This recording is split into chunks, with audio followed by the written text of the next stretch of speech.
Salut, Bonjour. je suis ravie de te recevoir sur ce live pour que tu... En fait, toi, tu es la représentante de l'équipe aujourd'hui de Faire Argile, Mm. donc pour que tu puisses parler de votre collectif et de ce que vous faites. Ouais, c'est ça, exactement. Moi, c'est Aline et oui, je représente le collectif aujourd'hui. On est six, voire sept, voire, enfin voilà, ça bouge. Donc, je suis aujourd'hui, ouais, celle qui représente tout le monde. Ok. Et donc là, ouais.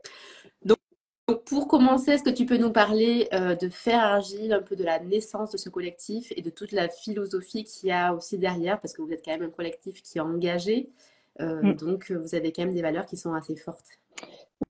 Oui, bah alors donc depuis nous c'est un collectif, on est des potières professionnels, voilà au départ, clairement qui est né du confinement. Et donc depuis cette période, enfin c'est né du confinement et d'un questionnement commun très profond sur l'état actuel du monde, de notre société, qu'on avait, voilà, on avait ces grosses questions en nous et on se connaissait par des biais différents et on s'est regroupés à la suite du confinement et c'est là que le collectif Faire est né. Voilà, sur on se toutes ces grosses questions qui nous bouleversent et on s'est dit qu'avec notre métier, nos savoir-faire, cette merveilleuse matière qu'on utilise en tant que potier, l'argile, nous on le sait en tant que potier, toutes les qualités qu'elle a, mais on s'est dit que c'était notre moyen à nous de nous soulever entre guillemets, de trouver un levier pour exprimer voilà tout ce qu'on a dans les tripes et qu'on a envie de défendre. Et Voilà. donc, quelles sont ces valeurs que vous voulez défendre avec Faire Argile? Alors, il y en a beaucoup, on brasse beaucoup de choses, mais avant tout, c'est notre métier en tant que potier, voilà, ce que je viens de dire sur préserver nos savoir-faire. Et après, on a remettre en valeur l'argile dans notre quotidien, alors que ça soit à travers des pièces cuites, comme nous, en tant que potier, on fait plutôt de la céramique, donc plutôt des pièces qui sont cuites, mais aussi l'argile crue, l'argile poreuse, voilà, pour toutes les qualités qu'elle a dans toutes ses spécificités. Donc vraiment là, nous on parle de matière à défendre, de MAD, donc c'est la matière argile qu'on veut défendre dans toutes les situations qu'elle propose. Donc voilà, quand elle est cuite, elle peut bien sûr résister au feu. Quand elle est étanche, quand elle est crue, elle peut faire des enduits pour l'habitat. Quand elle est poreuse, elle peut faire des systèmes de frigo, des systèmes de climatisation. Enfin voilà, j'en oublie certainement, mais voilà, elle est en fait autour de nous, elle est partout, elle est accessible sous nos pieds. C'est ça aussi, c'est que c'est un matériau qui nécessite très peu d'extraction, qui est accessible partout autour de nous. On le sait, mais on le sait pas ou on Oui, ou on l'oublie. le voit Et pas, oui, voilà, on ne sait pas des où fois on le du voit coup. pas exactement. Et c'est vraiment ces choses-là basiques que nous on a envie de crier haut et fort. Et voilà. Et nous, en tant que potier, on a ce savoir-là et voilà. Et Bon, on ben super. profite de ce métier qui nous passionne pour parler de tout ça. Là, je fais une petite aparté. Tu te présentes comme potière, Oui, pas comme céramiste. Pourquoi? C'est voulu? C'est parce que vous faites de l'utilitaire? C'est pourquoi tu as choisi ces oui. termes? Potière parce que pour nous ça. Pourquoi? On pourrait aussi dire qu'on est céramiste finalement. C'est potière, oui, en effet, c'est plus rattaché au pot, mais et qu'on fait plutôt des pots. Mais après, on est des potiers et sont des céramistes. Mais mm. Euh, Vous, qu'est-ce que vous avez privilégié au niveau des techniques, au niveau des matériaux dans votre processus de création? Alors nous, on a vraiment cette force qui est d'être en collectif, c'est qu'on partait toutes de différentes techniques. À la base, on avait donc tout un travail d'expression personnelle, certaines en ont encore d'ailleurs, mais donc on avait tout un peu des domaines, voilà, avec lesquels on travaillait. Donc il y a donc les techniques qu'on utilise du coup dans le collectif sont aussi des techniques qu'on maîtrise nous toutes chacune séparément et du coup maintenant en groupe. Donc il y a un peu toutes les techniques principales, c'est-à-dire le tournage, le travail à la plaque et donc le modelage, si on peut dire, le travail à la plaque, le tournage et le coulage. Voilà, ça c'est les 3 techniques qui sont vraiment représentées dans notre travail. Donc après, je détaillerai peut-être les objets qu'on fait, mais donc le tournage pour le pot à lacto et la casserole, voilà, le travail à la plaque pour les galets qu'on fait pour les pots à lacto et le coulage pour nos gobelets en lot. Voilà, donc on utilise voilà, ces 3 techniques principales. Ok. Et au niveau des matériaux, Et au niveau, comment vous choisissez vos matériaux et à quoi vous faites attention quand, que ce soit la terre ou même les émaux? ouais, alors ça, on a, voilà, tout notre travail en fait. On a voulu vraiment réduire tout notre champ de. Enfin, voilà, on a repris vraiment en main aussi nos repères en tant que potière qu'on a plus ou moins forcément aujourd'hui, parce qu'aujourd'hui on reçoit de la terre en paquet qui est toute prête, on ne sait pas forcément d'où elle vient, on ne sait pas forcément ce qu'il y a dedans. Voilà, nous c'est tout ce travail-là qu'on a repris. Ça paraît basique, mais moi-même, je veux dire, je ne le faisais pas avant dans ma production. Et donc là, on est parti d'une terre. Alors tout le projet a commencé un peu vers la Bourgogne, donc très facilement, on a pu on avait en contact avec la communauté de Thésée, qui est une communauté qui vit de son atelier de poterie. Donc, c'est des moines qui préparent eux-mêmes leur terre. Donc, nous, ça nous a tout de suite parlé de travailler avec eux. Donc, c'est eux qui nous préparent la terre. Et donc, c'est chez eux qu'on se fournit en Bourgogne toujours pour les pots à lacto. Mais on est aussi, à travers d'autres objets qu'on fait maintenant, la cocotte, on a aussi fait un gros travail. Donc pour la... Après, c'est ça, c'est que nos terres sont adaptées aux objets qu'on va faire. Oui, parce que pour la cocotte, Donc tu es obligé d'avoir une terre culinaire, quoi. voilà, exactement. On a le gros travail qui a été fait pour la cocotte, c'était de trouver cette terre que on n'a pas toujours encore d'ailleurs. Enfin, on a trouvé une terre qui, du coup, on ne cache pas, qui nous, là, on se fournit chez Solargile. C'est une terre qui est toute faite. Qui est vendu par Solargile parce qu'on n'a toujours pas trouvé, on est en cours de trouver avec voilà un potier qui fabrique sa terre, comme les moines de Thésard préparent leur terre en tout cas. Mais c'est une terre qui nécessite voilà très peu de silice et que 30% de cordierite. Et d'ailleurs, je lance un appel si des gens connaissent des potiers qui préparent encore leur terre. On est toujours à la recherche. Là, on est en train aussi de travailler avec un potier qui nous met au point cette terre, mais c'est pas encore fait. Donc pour le moment, on produit nos cocottes avec une terre que l'on achète toute faite chez Solargile, mais voilà, Solargile c'est pas si mal non plus. Oui, c'est une Voilà, mais au entreprise, moins on moi, sait c'est une entreprise française on fait exactement marcher. et surtout ce qui est très important pour nous, c'est de comprendre ce qu'il y a dans la terre et pourquoi ça fonctionne, pourquoi ce qu'il y a dans cette terre permet de faire les cocottes qui fonctionnent après sur le feu et c'est voilà, c'est pas seulement acheter une terre comme ça sans rien savoir Et dessus. donc, Voilà. justement, ouais, tu parlais de cordyrite. Moi, je connais pas ce que c'est. Je sais pas ce que c'est. Ouais, Qu'est-ce que c'est c'est? alors je suis pas la meilleure du groupe pour en parler, mais c'est en gros un élément qui est équivalent à un type de chamotte. Mhm. C'est un minéral et qui est rajouté dans la terre et là qui aura un effet. Nous on le compare beaucoup à l'amortisseur de voiture. C'est l'élément qui dans la terre va permettre à ce que la terre puisse faire un Porter peu. les... Quand elle portée sur le feu, elle va Elle pouvoir avoir un peu de dilatera un petit peu dilatation. moins. Voilà, D'accord. c'est vraiment un effet d'amortisseur. Mm. Ok. Et ben, tu vois, justement, j'ai reçu là quelques terres de Solargie pour essayer de préparer un article là sur les grilles culinaires. Ouais, Et ça ben, c'est c'est c'est la intéressant. Tu vois, je me dis pas. GM76, GM76 de chez Solargile, voilà. Il n'y a pas de secret, hein. Elle est super. Mais bon, c'est une terre qui est pas, enfin, il y a très peu de terre, en fait. Il y a très peu d'argile dans ces terres. C'est en fait, enfin, à tourner, on s'arrache les mains parce que en fait, il y a énormément, c'est presque, on a l'impression de tourner de la pierre. Mais parce que c'est principalement constitué de cordyrite qui est une pierre, en fait. Voilà. D'accord. Bon, ben, super intéressant. Mm. Et au niveau des émaux, comment comment vous procédez? Vous essayez de récolter je sais pas, de l'argile que vous travaillez pour transformer en émaux. Vous partez des matières premières et vous fabriquez vos propres émaux. Vous Oui. achetez des émaux. Alors, on n'achète pas des mots, non, on a repris des basiques, hein, des basiques, c'est-à-dire, alors, un des gros points importants, nous, qu'on s'est un peu mis en contrainte, mais aussi pour des raisons d'éthique, c'est qu'on travaille uniquement en monocuisson pour toute notre production. C'est vraiment quelque chose sur lequel on ne veut pas Voilà, c'est une voilà, on veut, sauf vraiment s'il y a un objet de nécessité, mais on préfère, enfin voilà, on mise sur la monocuisson. Donc tout ça, donc on a repris enfin disons que nos émaux sont en fait des engobes vitrifiées parce que ça nous permet donc de poser sur cru et donc nos émaux engobes vitrifiés, c'est un peu la même chose pour nous, sont donc constitués de notre terre de base, la Bolon donc, et notre terre de base et de cendres de nos poêles de chauffage uniquement.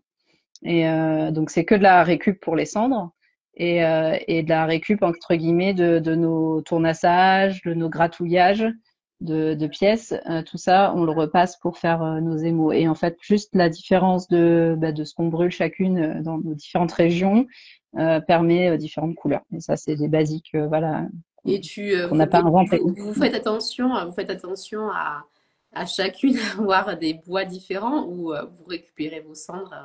Non, c'est un hasard. On brûlait déjà toutes des bois différents, donc c'est beaucoup de chance. Moi, je Bon, brûle du trop bien. résineux, Carole brûle du chêne ou du frêne. Ouais. Bon, Donc on a, voilà, grâce à ça. Et après, on a encore aussi dans une de nos couleurs un peu de poussière de carrière de pierre, voilà, du porphyre en très fine poudre qu'on peut récupérer, qu'on va gratter dans une carrière. Et ça, c'est aussi de la récup. Et ça aussi, ça nous donne aussi une autre couleur. Mm. bah, trop bien. Ouais, Et, que c'est. et donc au final, donc, vous jouez sur ça. Vous, tout ce qui va être colorant de masse, oxyde métallique, vous intégrez ou pas? Non, non, jamais. Absolument pas. Non, non, ça fait vraiment partie justement des choses qu'on a complètement enlevées. C'est absolument pas dans nos valeurs, j'ai envie de dire. Enfin, voilà, on veut pas d'éléments qui nécessitent et de l'extraction, surtout de l'extraction du bout du monde. Après, on sait que voilà. Enfin, nous, dans notre démarche là, on n'utilise absolument pas tous ces produits. Ok.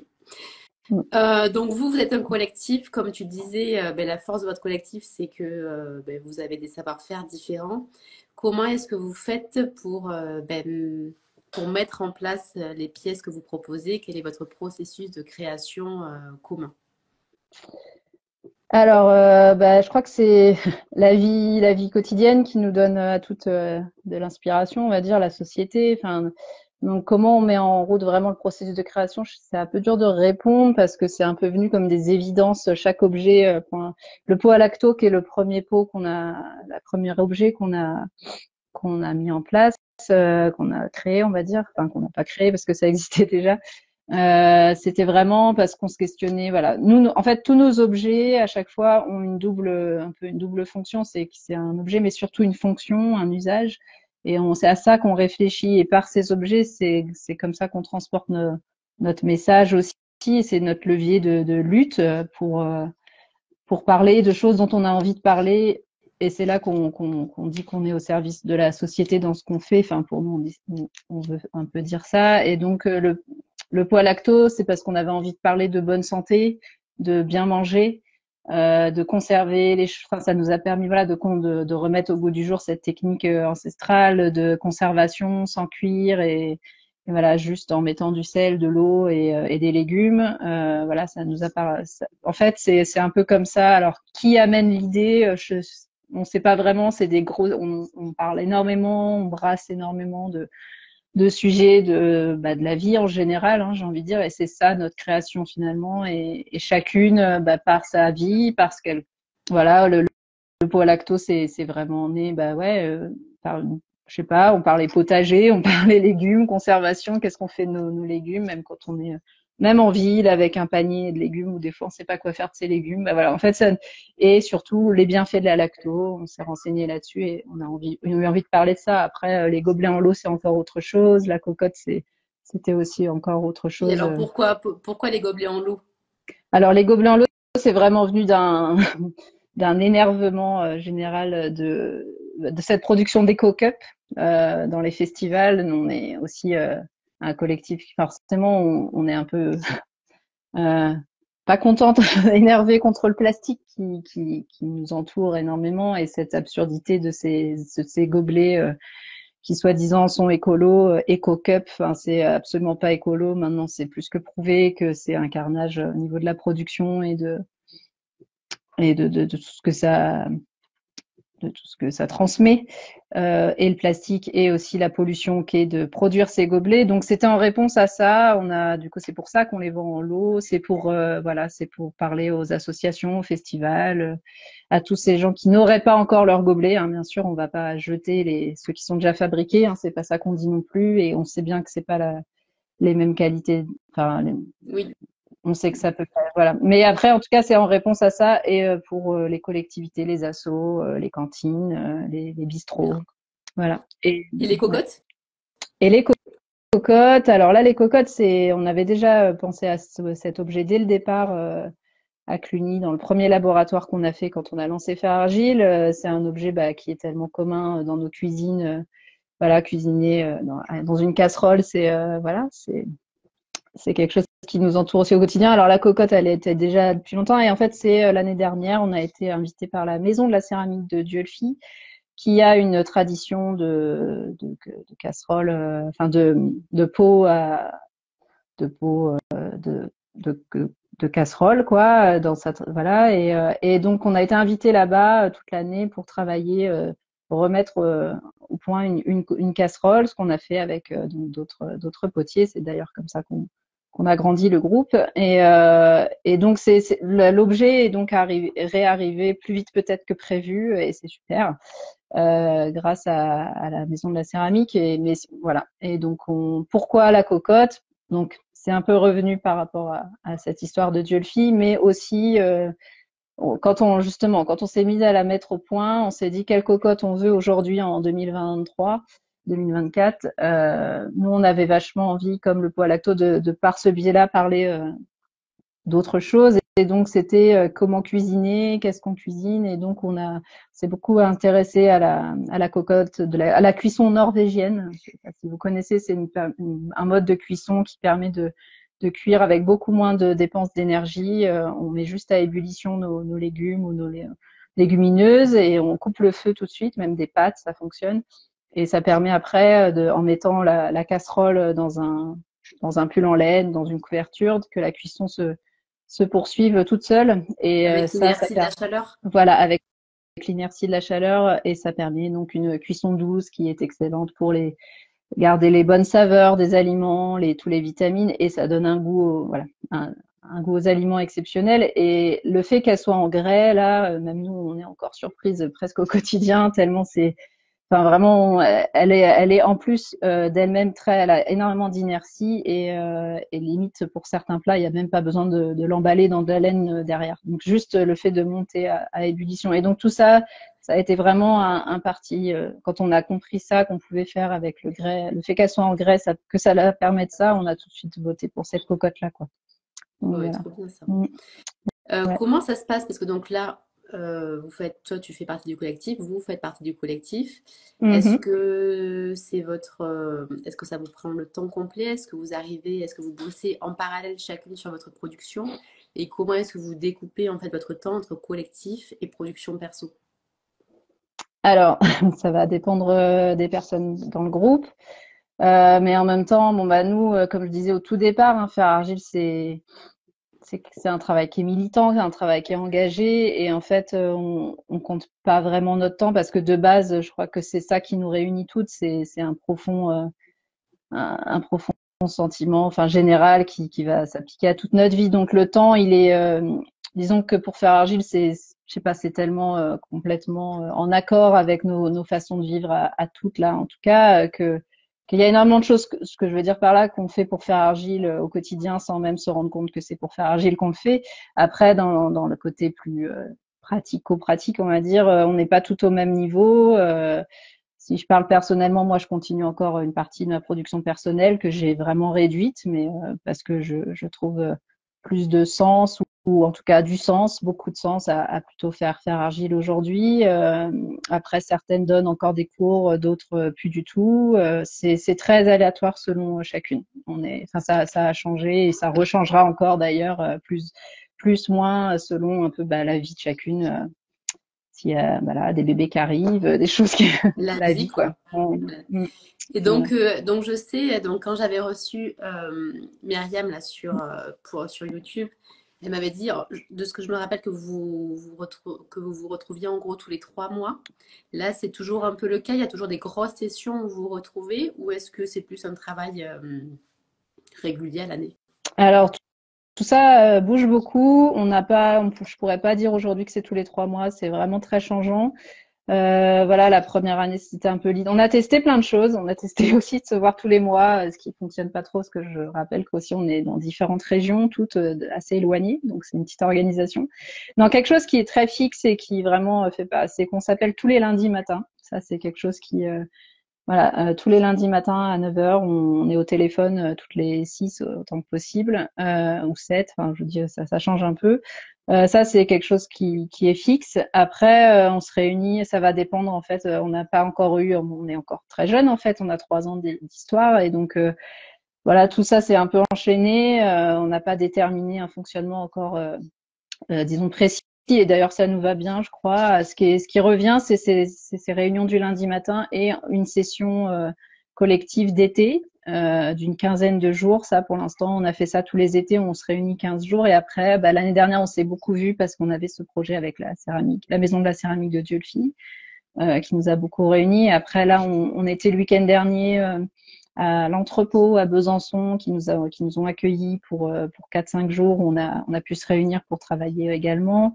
Et tout ça dépend un peu de, voilà, j'allais dire des événements qui peuvent nous solliciter ou nous-mêmes que nous sollicitons, parce que l'entrepôt, c'est à la fois une invitation et un peu on s'est un peu invité quand même. Et voilà, c'est un petit tout, ça dépend. Et des fois, on se réunit juste aussi quand on va se réunir pour travailler plutôt sur le développement, la diffusion, la communication en petits groupes. Voilà, ça bouge un peu. Mm. Donc, moi, j'ai reçu pas mal de messages de personnes qui voulaient savoir comment faire si ben, elles voulaient soit rejoindre le collectif ou aider le collectif. Mm. Comment faire? Alors, comment faire? Bah alors nous, là, aujourd'hui, on est, donc, ce que je disais, on est 6, mais des fois 4. Enfin, ça bouge un peu. Comment rejoindre? Nous, ce qui se passe, c'est bon, là, on a une histoire aussi d'amitié qui s'est liée au départ. Et c'est pas, c'est une question, on a du mal à y répondre parce que bah, déjà nous, on a un peu de mal encore des fois par moment à s'organiser. Donc nous ce qu'on a envie, c'est ce qu'on aimerait, c'est pouvoir voir des groupes Faire Argile grandir ailleurs, enfin dans les autres régions, que les gens s'emparent de cette façon de travailler, voilà, avec les valeurs qu'on transmet. Et donc après, bien sûr on est là, dispo après avec nos moyens de dispo, mais pour aider les gens qui voudraient voilà, créer un groupe qui s'appelle Faire Argile ou pas d'ailleurs ailleurs. Après, pour nous rejoindre, on prend des stagiaires de plus en plus, enfin de plus en plus. On en a pris dès le départ, plutôt voilà, des louloutes du CNIFOP ou des gens. Donc ça, on est ouvert, enfin que les gens n'hésitent pas à nous écrire ou à nous contacter et pour réfléchir et continuer voilà, pour voir ce qui serait possible. Donc, imaginer des choses. Après, nous regrouper là, notre groupe qui est déjà constitué, c'est déjà nous, voilà, ce que je dis, Oui, on est encore en train en gros, de ce serait pour développer Faire Argile. Vous avez votre antenne. Vous êtes voilà. le socle fondateur. Mhm. Et ce serait peut-être réfléchir à vous proposer, oui, un petit groupe à droite, à gauche C'est ça. et créer une antenne qui défendrait, qui reprendrait les valeurs De que vous faire et prônez. mais en auto, voilà. En autonomie, quoi. On n'a pas envie d'être des patronnes, on n'a pas envie d'être des gestionnaires non plus de potiers, parce voilà, c'est ça aussi. Et d'ailleurs, enfin, dans la création de nos objets, je l'ai pas dit, mais tous nos objets sont aussi pensés pour que nos objets soient fabriqués de manière, enfin, que le protocole de fabrication est vraiment reproductible facilement par n'importe quel potier qui sait travailler les bases de la poterie. Et ça, c'est très, très important. On met tout ça en place pour dans les, on espère, nous, avoir des milliers de commandes et pouvoir aussi, entre guillemets, donner du boulot à ceux qui en voudraient. Et c'est aussi pour ça qu'on pense nos objets de cette manière. C'est quand on les met au point, on met vraiment au point un protocole de fabrication simple Comment et c'est voilà, ça? Comment reproductible. c'est ça? C'est comme un livre que tu as et dans lequel vous détaillez chaque étape de fabrication. Ouais, voilà, si le jour viendra où on pourra donner, voilà, si on a trop de commandes que nous on peut pas y répondre, voilà, on a comme ça, on a mis au point même des outils pour faire nos objets qui, je sais pas, là je pense aux galets, l'emporte-pièce de nos galets, par exemple, c'est une casserole qui peut se trouver n'importe où, voilà. On a vraiment fait attention à ça, où on a fabriqué un objet aussi très simple, il suffit de reprendre le profil, de se découper dans un morceau de bois le profil de l'outil et ça donne toutes les codes du poids lacto. Voilà, et donc si voilà, s'il y avait des commandes ou des choses qui pourraient se développer, on pourrait comme ça transmettre le kit quoi, le kit tout prêt. Voilà, c'est cette terre là, c'est cette engobe là, c'est ça les cotes, c'est comme ça qu'on fait. Et ça, on adorerait. Ça, c'est Ah, c'est trop vraiment bien. Ouais, ouais, franchement, tu vois, j'étais pas au courant de ça. ouais, Je trouve que c'est très tout bien. ça aussi. Il y a beaucoup de choses, mais en tout cas. Voilà, enfin après comment nous soutenir, comment nous aider. Aujourd'hui, on est justement dans un moment où on a tous ces objets qui sont mis au point, on en est très contente, on les a testés, on est prête en fait à vraiment développer. Et c'est là qu'on a besoin d'aide, de soutien et d'aide, c'est qu'on cherche vraiment à développer. Donc au niveau des assos, au niveau des ce que fait Argile, ça touche les céramistes, ça touche les potiers. On en est bien sûr très contente et mais aussi ça touche. Ce qu'on remarque, c'est ça touche aussi un public qui n'était pas forcément sensible à la céramique et ça on en est très fiers.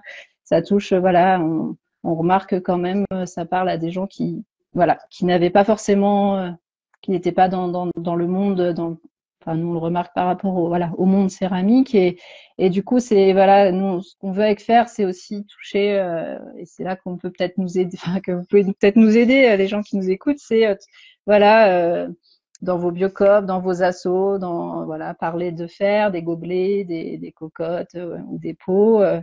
Voilà, il y a plein, ça peut être en parler, nous diffuser. Là, par exemple, l'année dernière, quelque chose qui nous a énormément apporté de commandes, c'est les boutiques Satoris, qui sont des boutiques bio dans l'est de la France. Il n'y a pas eu du tout d'échange il n'y a pas eu du tout d'échanges commerciaux, mais ce qu'ils ont fait, c'est qu'ils nous ont mis une publicité qu'on avait nous mis en place, enfin, qu'on avait composé nous-mêmes, mais ils ont affiché ça dans leur boutique et juste ça, ça nous a apporté et comment il y a plein d'idées à trouver comme ça pour de la diffusion et on est très créative aussi là-dessus, très ouverte Mais ouais, vous avez une à super créer, com. créer des nouveaux supports. Voilà, il y a plein de choses à inventer et c'est ça si voilà, si les gens ont des idées, on est très preneuses et des voilà à qui en parler, à qui voilà. Ok, bon, ben, c'est noté. Mm. Donc vous, ouais, comme je disais, vous avez une action donc dans la céramique et une action engagée. Je ne sais pas si on peut vraiment dire politique, mais une action engagée. Mm. Comment c'est reçu ça en général? Autant dans le monde de la céramique que tu sais quand tu vas faire les marchés, quand vous présentez le tout, est-ce que c'est compris? Pas trop. Si, en tout cas au niveau du public, c'est très bien compris. On a vraiment un super on a un super retour du public, vraiment. Après, quand on a été là invité dans les marchés de potiers, voilà, plutôt le monde de la céramique qu'on appelle d'expression, dont on fait partie aussi, hein, je le répète, en tout cas au départ. Et c'est pour nous c'est compris. Après, voilà, on n'est pas du tout dans une volonté de concurrence de ça. Et nous, c'est voilà, on fait ça. C'est encore une fois une céramique très sobre, sans expression personnelle dedans. On les met au point collectivement. Il n'y a pas de, on met notre création et nos personnalités dedans parce que c'est les valeurs qu'on met dedans dans nos objets, mais dans les objets, il n'y a aucune considération esthétique personnelle. Donc tout ça n'est pas un geste artistique. Et donc je pense que tout ça est très clair et que c'est compris et voilà. Et c'est pas, ça n'a rien à voir avec voilà une pièce, voilà, je le répète, d'expression personnelle. Donc autant Ok. dans nos tarifs que dans l'esthétique de nos peaux, je pense que c'est compris. Mm. Pour conclure, quels sont vos projets pour faire argile? Quelles sont vos envies de futur? Alors, ben, nos envies, nos projets, on est en cours, on a des idées encore de nouveaux objets. D'ailleurs, avec les gens qu'on a rencontrés à Diolfi, on parle de futurs objets. enfin voilà, on a peut-être aussi des assiettes qui vont arriver qu'on voudrait faire en lot. Ça, c'est un peu dans le grenier pour l'instant. Là, clairement, aujourd'hui, nos projets, le futur, c'est un peu ce que j'ai dit tout à l'heure. Là, on est comme prête, on a mis au point plein de choses et notre futur, là, c'est de trouver vraiment du développement. On appelle ça, nous, du développement, de la diffusion, voilà, de pouvoir tester, en fait, tester notre machine, tester, À plus grande parce que échelle. Ouais, à plus grande trouver en fait, échelle. voilà. Voilà. Mais ça, Voilà, c'est vraiment ça là sur quoi on veut bosser là. bon, ben, Mm. c'est top. C'est Voilà. top.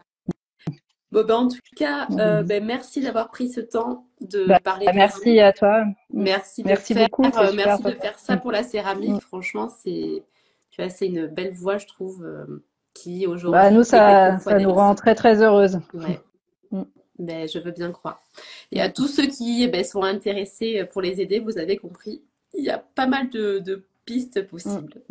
Donc, à nous de faire maintenant. Merci beaucoup. Merci beaucoup. Au revoir. Au revoir.